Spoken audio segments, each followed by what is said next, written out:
You were against same-sex marriage. Now you're for it. You defended President Obama's immigration policies. Now you say they're too harsh. You supported his trade deal dozens of times. You even called it the gold standard. Now, suddenly last week, you're against it. Will you say anything to get elected? Well, actually, I have been very consistent over the course of my entire life. I have always fought for the same values and principles.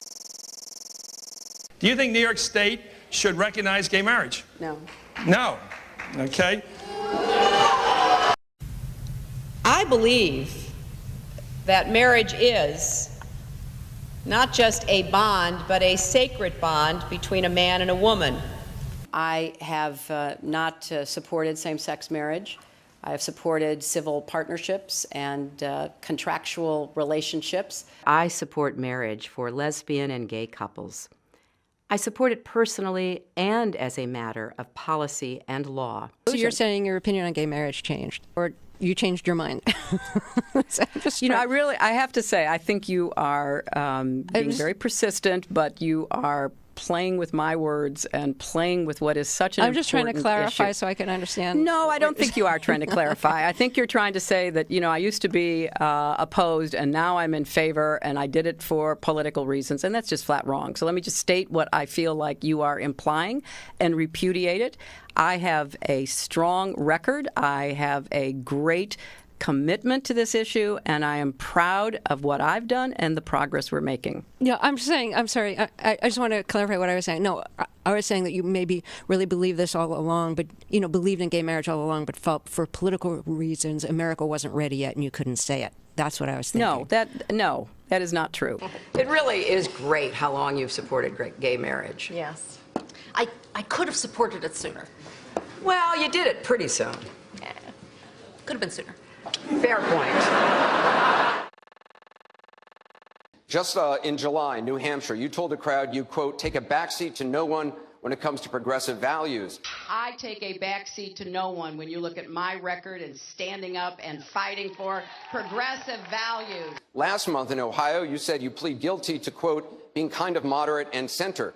Do you change your political identity based on who you're talking to? No, I think that, like most people that I know, I have a range of views, but they are rooted in my values and my experience. I get accused of being kind of moderate and center. I plead guilty. Just for the record, are you a progressive or are you a moderate? I'm a progressive. Going through the emails, there were over 60,000 in total sent and received. About half were work-related and went to the State Department, and about half were personal, that were not in any way related to my work. When you speak to the public, you say, I turned over everything. That's, for the most part, a direct quote. When you talk to the public, you say, I turned over everything. 90 to 95% of my work-related emails were in the state system. If they wanted to see them, they would certainly have been able to do so. You know what? That is maybe the 10th time you have cited that figure today. It is. And I have not heard anyone other than you ever cite that figure. Who told you that 90 to 95% of your emails were in the State Department system? Who told you that? We learned that from the State Department in their analysis of the emails that were already on the system. The Inspector General report found that less than 1% of State Department emails, record emails, were captured. So they give a number of less than 1%, and you give a number of 90%. I have absolute confidence that everything that could be in any way connected to work is now in the possession of the State Department. This pile represents the emails that you sent or received about Libya in 2011, from February through December of 2011. This pile represents the emails you sent or received from early 2012 until the day of the attack. There are 795 emails in this pile. We've counted them. There are 67 emails in this pile in 2012. And I'm troubled by what I see here. I can only conclude by your own records that there was a lack of interest in Libya in 2012. The server contains personal communications from my husband and me. Only time I got on the internet, I did 2 emails, and I ordered Christmas presents from a reservation. Otherwise, I found people said embarrassing things on emails. I didn't want to be one of them.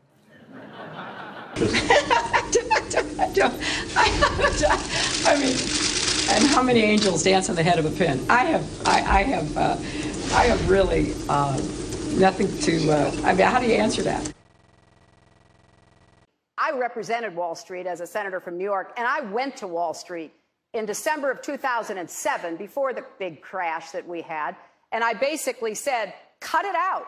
Quit foreclosing on homes. Quit engaging in these kinds of speculative behaviors. Now, who's exactly to blame for the housing crisis? I think there's plenty of blame to go around. Home buyers who paid extra fees to avoid documenting their income should have known they were getting in over their heads. Of course, we have to deal with the problem that the banks are still too big to fail. We can never let the American taxpayer and middle-class families ever have to bail out the kind of speculative behavior that we saw. But we also have to worry about some of the other players. AIG, a big insurance company, Lehman Brothers, an investment bank. There's this whole area called shadow banking. That's where the experts tell me the next potential problem could come from. So I'm with both Senator Sanders and Governor O'Malley in putting a lot of attention onto the banks. And the plan that I have put forward would actually empower regulators to break up big banks. I represented New York, and I represented New York on 9/11. When we were attacked, where were we attacked? We were attacked in downtown Manhattan, where Wall Street is. I did spend a whole lot of time and effort helping them rebuild. That was good for New York, it was good for the economy, and it was a way to rebuke the terrorists who had attacked our country. 9/11 was bad.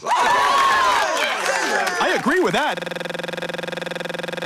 Time and time again, you hear one thing in speeches, and then you see a campaign that has the worst kind of tactics, reminiscent of the same sort of Republican attacks on Democrats. Well, I am here to say that it is not only wrong, but it is undermining core democratic principles. Since when do Democrats attack one another on universal health care? I've looked at the legislation that Senator Sanders has proposed, and basically he does eliminate the Affordable Care Act, eliminates private insurance, eliminates Medicare, eliminates Medicaid, TRICARE, Children's Health Insurance Program. Just because Senator Obama chose not to present a universal health care plan does not give him the right to attack me because I did. So let's have a real campaign. Enough with the speeches and the big rallies and then using tactics that are right out of Karl Rove's playbook. This is wrong, and every Democrat should be outraged. The Democratic Party in the United States worked since Harry Truman to get the Affordable Care Act passed. So shame on you, Barack Obama. It is time you ran a campaign consistent with your messages in public. Hillary Clinton's attempt to tout her foreign policy experience hounded her again on the campaign trail today. I made a mistake in describing it. She claimed she misspoke last week and was sleep deprived when she described landing under sniper fire in Tuzla, Bosnia, something that didn't happen. But CBS News has found several times in the past few months when Senator Clinton used the Bosnia trip to try to show her international experience. December in Iowa. We landed in one of those corkscrew landings and ran out because they said there might be sniper fire. I don't remember anybody offering me tea on the tarmac when that was happening. Then in February. The welcoming ceremony had to be moved inside because of sniper fire. And last week. I remember landing under sniper fire. We basically were told to run to our cars. Now that is what happened. Differing accounts of your trip to Bosnia, and I'm wondering if you can clarify. I know you recall, ducking under sniper fire, and Sinbad in his account, who was on the trip, he said that the most dangerous part was remembering where he was going to eat next. He's a comedian, Jeff. He's a comedian. So you actually recall, hearing gunfire, and were you when we were flying into Bosnia, we came in a evasive maneuver. There was no greeting ceremony. And we basically were told to run to our cars. Now, that is what happened.